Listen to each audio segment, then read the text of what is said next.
hubo media sanción a la ley contra la violencia digital en Salta. Una diputada dijo inclusive, yo fui víctima de esa violencia digital, la ley Olimpia. Y además se planteaba, fue un proyecto de la diputada Juárez, media sanción para la ley de creación de una base de datos provincial de protección de niños, niñas y adolescentes. Como el título es largo, intentamos resumir tratando de entender de qué se trata, por dónde va un proyecto de estas características. Y además, si hoy hay algún tipo de protocolos para justamente niños, niñas, adolescentes que estén en situación de vulnerabilidad, que la primera contención, que muchas veces debería ser la familia, pero muchas veces es un establecimiento educativo, están funcionando como corresponde. Y para justamente hablar de este tema, charlamos en la jornada del día de hoy con un hombre con quien hemos dialogado de otros temas relacionados con la cuestión educativa. Alejandro Williams Becker es subsecretario de Políticas Socioeducativas de la provincia de Salta. Alejandro, buen día. José Corbacho desde la mañana de CNN Salta. ¿Qué tal, José? ¿Cómo te va? Muchas gracias por el contacto. Gracias por atendernos, Alejandro. Tratando de pensar como medio y también de que nuestros oyentes nos ayuden y se sumen a esta idea de pensar juntos esta temática de nuestros niños, niñas, adolescentes en situación de vulnerabilidad. ¿Cómo toman ustedes el proyecto que se está debatiendo todavía porque tiene recién media sanción de diputados? Bien, como bien decís, me parece a mí un proyecto bastante interesante y que presentó la diputada Juárez, y Juárez obtuvo media sanción. Estuvo también trabajado con la Secretaría de Niñez de la provincia, con la cual estamos compartimos muchas mesas de trabajo, y en algún punto confirma un rumbo en el que nosotros ya venimos trabajando este año, que es esta idea de tratar de concentrar la información estadística para que sirva como insumo de políticas públicas, ¿no? Uno necesita ese tipo de insumos, ese tipo de datos, esa información para poder tomar decisiones. Y en ese sentido me parece que este proyecto viene a ratificar un rumbo que ya estamos encarando como provincia. Yo ya comentaba en otra nota que sin ir más lejos, nosotros hace alrededor de un mes, en una reunión que tuvimos con la Defensoría del Niño de la Nación, presentamos una base que guarda muchas similitudes con esto que se está planteando en el proyecto, que consolida toda la información de las intervenciones que se hacen desde el Estado en relación a los derechos de los niños en la zona nutricionalmente crítica de la provincia, que es la zona de Rivadavia, San Martín y Orán. Entonces, lo que añade este proyecto, que es muy interesante, es la posibilidad de nominalizar el seguimiento. ¿Qué es nominalizar, perdón? Es poder individualizar, ¿no?, con nombre y apellido los casos, para poder, una vez que un caso te genera algún tipo de alerta a través de un indicador, que poder responder a tiempo, ¿no?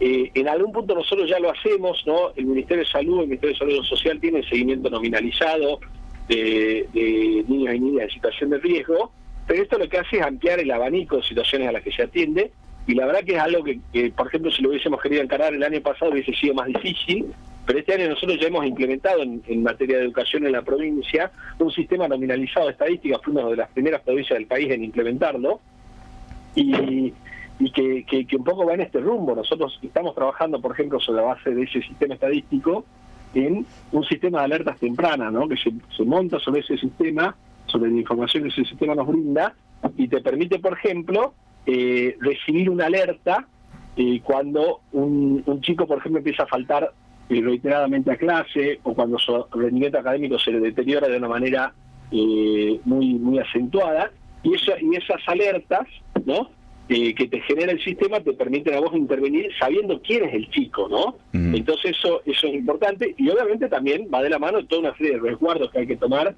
en materia de privacidad, porque estamos hablando de menores, porque estamos hablando de información privada, y me parece que la ley también es muy prolija y muy abarcativa en relación a todos estos recaudos que hay que tomar, pero es un paso importante, ¿no?, porque nos va a permitir sobre todo articular información de los distintos ministerios. Nosotros tenemos seguimiento nutricional, seguimiento de indicadores de salud, seguimiento de indicadores educativos en distintas áreas de gobierno, y venimos trabajando en ese rumbo de unificar la información, y este camino de unificar la información nominalizada, la verdad que es un camino que me parece muy interesante y que puede beneficiar mucho a los chicos de la provincia. Este seguimiento que mencionás incluye también la contención psicológica. Por ejemplo, el caso que fue emblemático en Villa Esmeralda de el alumno de 14 años que atacó a sus compañeros. La ministra Fiore en su momento dijo, bueno, también hay que entender por qué un chico hace esto y acompañar el después para detectar qué es lo que está pasando en casa. ¿Esto también se está dando? Exacto, nosotros venimos trabajando también con el Ministerio de Salud en la posibilidad de generar un mecanismo más automatizado de las derivaciones de los casos que emergen dentro de la escuela, ¿no? Como conflictos que generan, como el caso que citaste de ejemplo, ¿no? Nos hacen conscientes de alguna problemática quizá más de fondo, más profunda, que merece ser analizada en el ámbito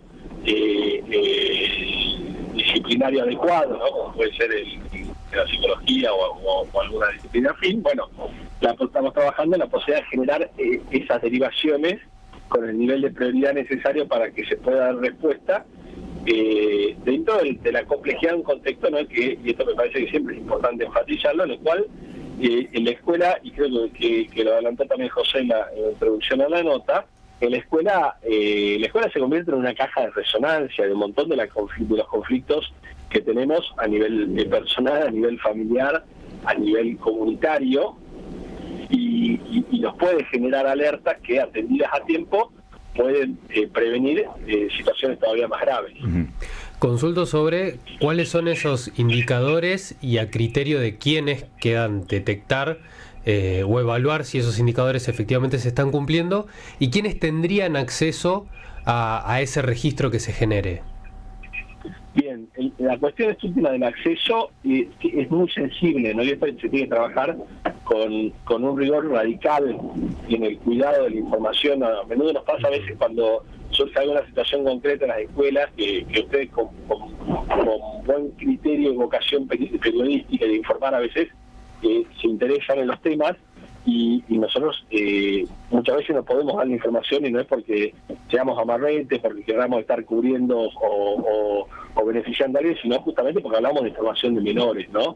Entonces es muy importante tenerlo en cuenta porque toda esta base de datos tiene que ser protegida en términos del rigor con el que se conceden los accesos y sobre todo también protegida de filtraciones y todos los demás riesgos que existen en el mundo informático. Eso por un lado. Por otro lado, entiendo que será el paso posterior cuando pensemos cómo reglamentar esta ley, ¿no? Habrá que construir los indicadores que puedan revelar quizá las situaciones más difíciles, ¿no? de poner en evidencia y asentar en una base que tienen que ver con la conflictividad escolar. Hoy nosotros tenemos indicadores que tienen que ver con rendimiento académico, que tienen que ver con asistencia, que tienen que ver con disciplina. Estamos trabajando con el Ministerio de Salud para ver de qué manera podemos articular las bases de datos en lo que refiere a los indicadores antropométricos, ¿no? Porque tampoco sirve la duplicación de registros, y ese es un problema que también tenemos, y en el cual en esta gestión se ha trabajado mucho, ¿no? Yo contaba que, por ejemplo, no había un registro unificado de los pozos de agua que había en la provincia de Salta hace 5 años, y en el transcurso de estos últimos años se ha logrado.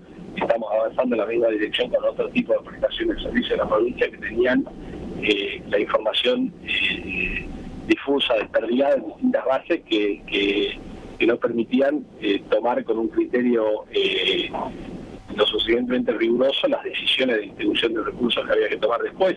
Entonces, me parece que eso va a ser interesante, el trabajo de tratar de definir nuevos indicadores que puedan tener que ver con otras cuestiones y situaciones de vulnerabilidad que emergen en la escuela, y de las cuales sería importante, interesante también poder tener un registro. Y retomo la pregunta de Agustín respecto a este tema de quién toma, porque uno tiene cercano el caso de Leonel Francia, que se está juzgando justamente. La maestra alerta que el niño sufría situaciones de violencia, que venía golpeado de su domicilio, y la pregunta es si después los protocolos se aplican como corresponde, si están los elementos necesarios para contener situaciones. Este es un caso puntual, extremo, pero es un caso que nos pone en alerta de si están funcionando bien los sistemas.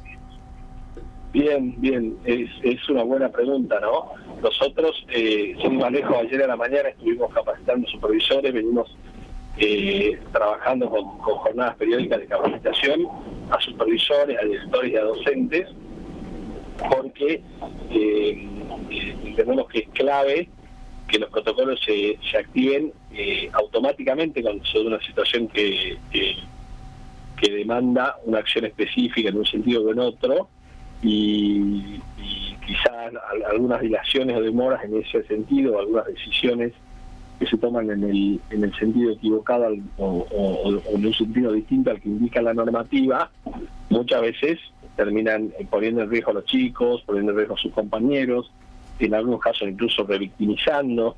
Entonces, nosotros tenemos una resolución que es la 546D, que un poco viene a nuclear toda la normativa aplicable en materia de derechos de los niños dentro de lo que es el ámbito escolar, y estamos trabajando en la capacitación porque necesitamos generar esa capacidad autónoma en el docente, en el directivo, en el supervisor, para resolver las cuestiones cuando emergen en la misma dinámica escolar, que la verdad es que la mayoría de los casos funciona y se aplica bien, ¿no?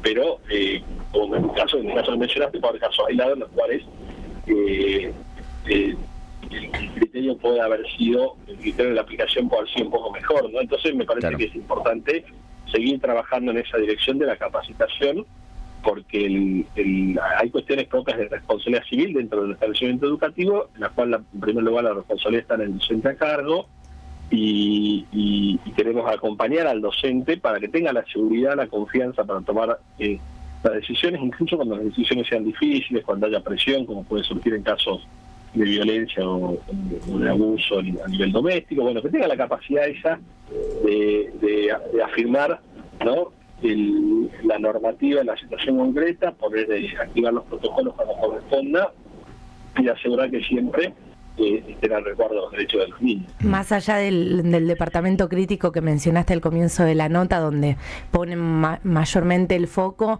¿detectaron alguna otra zona de la provincia que por ahí antes no tenía casos de esta manera y ahora sí? Mira, no hay tendencias claras que uno puede identificar,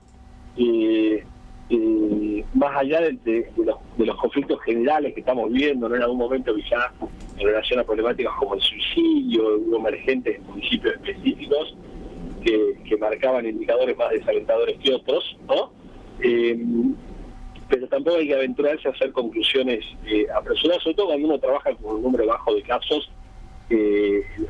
Uno puede intuitivamente identificar alguna raíz problemática, pero me parece que en general la dinámica de la conflictividad escolar está asociada a los mismos factores en toda la provincia, y te diría que también internacionalmente, ¿no? Vivimos en un contexto en el cual la escuela está muy impactada por este tipo de conflictividad social, y en todo el mundo se está debatiendo, ¿no?, de qué manera se puede responder mejor a estas situaciones y estar mejor preparado, no solamente en términos de la dotación de equipos, sino sobre todo mejor dotado el docente, que al final del día es que está siempre frente al aula, claro, y que interactúa permanentemente con los chicos, y tiene las mejores herramientas y los mejores recursos para identificar a tiempo, por ejemplo, situaciones de vulneración de derechos. Uh-huh.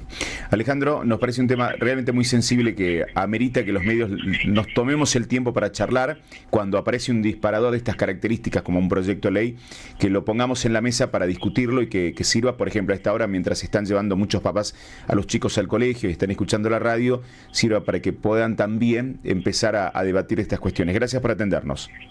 Al contrario, gracias a ustedes por poner este tema tan importante de relieve, y quedamos a disposición siempre que lo necesiten. Saludos a toda la mesa y a toda la audiencia. Muchas gracias. Alejandro Williams Becker, que es el subsecretario de Políticas Socioeducativas de la provincia de Salta, mientras él relataba las cuestiones, fíjate que cita una palabra que es, justamente estamos en septiembre, que es un mes que se utiliza en el mundo entero para hablar de la prevención del suicidio.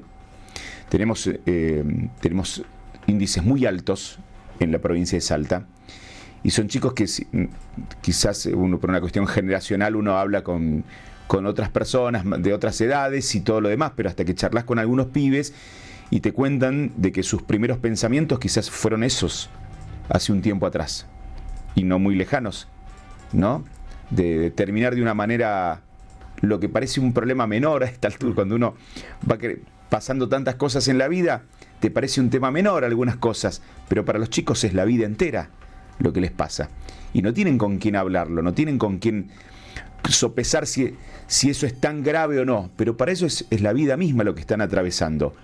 Una materia mal rendida, un desamor, una situación de violencia intrafamiliar, sin fin de historias que atraviesan nuestros niños. O con sus pares también. O con sus pares. Sumado a lo que también hemos marcado y charlado muchas veces, la situación de estar crónicamente online también te hace estar expuesto muchas veces a que no puedas desconectarte, porque si en tus entornos digitales o lo que antes eran tus lugares de esparcimiento también encontrás violencia, también encontrás frustración, todo eso se vuelve un círculo vicioso en donde no encontrás una salida viable.